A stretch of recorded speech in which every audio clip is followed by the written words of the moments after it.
বাংলাদেশের বেশিরভাগ হাসপাতালগুলোতে দেখা যায় যে চর্মরোগ এবং স্কিনের যে সমস্যা নিয়ে বেশিরভাগ রোগী ভর্তি হয়। এর বিশেষ যে কারণ নকল যে প্রোডাক্টগুলো যে বহির্বিশ্ব থেকে যে প্রোডাক্টগুলো আনা হয় সেগুলোর নাম করে নকল প্রসাধনীগুলি দিয়ে দিচ্ছে যে পাবলিক যারা আছে, সাধারণ মানুষ যারা আছে এদেরকে সেই পণ্যগুলো দিয়ে মূলত প্রতারিত করছে। এটা টাঙ্গাইল শহরের তুলাপট্টিতে যে প্যাম্পাস কিনতে পারবেন 650 টাকায়, সেটি কিন্তু শপিং মল থেকে 950 টাকা দিয়েই কিনতে হবে, একই কোম্পানির জিনিস।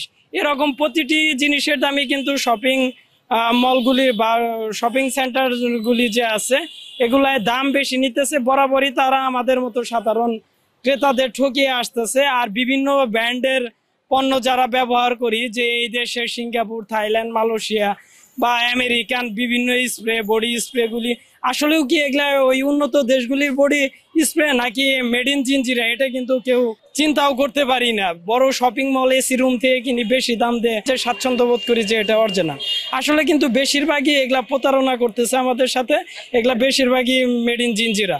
আসলে আমরা তো ঢাকায় যে ইম্পোর্টারদের কাছ থেকে নিয়ে আসি, অনেকগুলো পণ্য অনেক এক একটা কোম্পানিতে অর্ডার দেওয়া হয়, মানে তখন ওদের অর্ডার দিয়ে আসি, ওরা কার্টন করে পাঠিয়ে দেয়।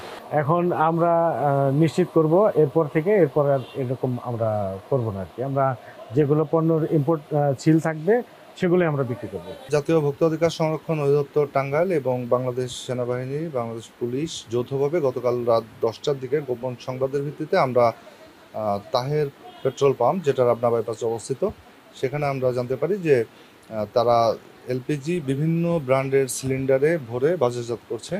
এমন অভিযোগের প্রেক্ষিতে আমরা ইনস্ট্যান্ট সেখানে অভিযান চালিয়েছি এবং আমরা সেই বিষয়গুলো হাতে নাতে পেয়েছি যে তারা বিভিন্ন নামি দামি ব্র্যান্ড, বিশেষ করে যমুনা, বসুন্ধরা, বেক্সিমকোর গ্যাস সিলিন্ডারে সানবিট সব দিবে সামাল।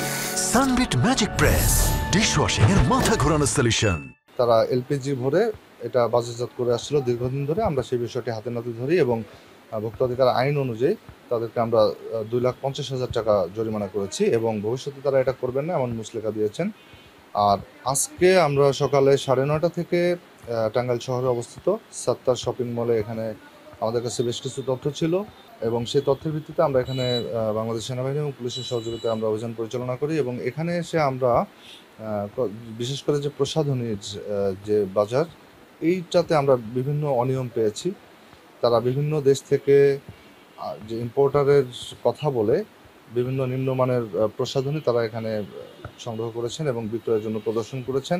আমরা সেগুলো পেয়েছি। তারা আরও যেটা করেছেন সে এখানে তারা নিজেরা প্রাইস গান দিয়ে বিভিন্ন জায়গা থেকে আনা কসমেটিক্সের উপরে তারা এমআরপি নির্ধারণ করেছে নিজেরাই, যেটা তারা আইনত করতে পারেন না। তো আমরা এই সকল অনিয়ম পেয়েছি এবং এর পাশাপাশি যে বিভিন্ন সোর্স থেকে যে তারা পণ্যগুলো কিনেছেন এগুলো আমরা কিন্তু তার এখনও পর্যন্ত কোনো প্রকার ক্রয়ের রসিদ এবং যে তারা বলছেন ইম্পোর্টার থেকে এনেছেন বিভিন্ন বিদেশি প্রোডাক্ট, এগুলো এখনও কোনো প্রমাণ পাইনি। আমরা এগুলো হয়তো কাগজপত্র তাদেরকে কী বলে সাবমিট করার জন্য আমরা সময় দিয়েছি। আজকে তারা এগুলো সাবমিট করবেন, আমরা দেখব আসলেই এগুলো বৈধ সোর্স থেকে আসছে কিনা। যদি সেগুলো বৈধ সোর্স থেকে না এসে থাকে তাহলে আমরা ধরে নেব যে এই পণ্যগুলো নকল বা হচ্ছে নিম্নমানের। আর এছাড়াও এই যে ওভারটেকিং করা এবং নিজেরা প্রাইস নির্ধারণ করার অপরাধে ভোক্তা অধিকার আইন অনুযায়ী তাদেরকে 1 লক্ষ টাকা অর্থদণ্ড করেছি এবং ভবিষ্যতে এই ধরনের যে মূল্য নির্ধারণটা তারা নিজেরা যেটা করছেন এটা করবেন না এবং যে কম দামি বা নিম্নমানের প্রোডাক্ট বিক্রি করবেন না, এমন মুচলেখার ভিত্তিতে তাদেরকে আমরা সতর্ক করে যাচ্ছি যেন ভবিষ্যতে এটা না করে। আর যদি পুনরায় তারা একই কাজ করে আমরা ভোক্তা অধিকার আইন অনুযায়ী সর্বোচ্চ কঠোর ব্যবস্থা নেব।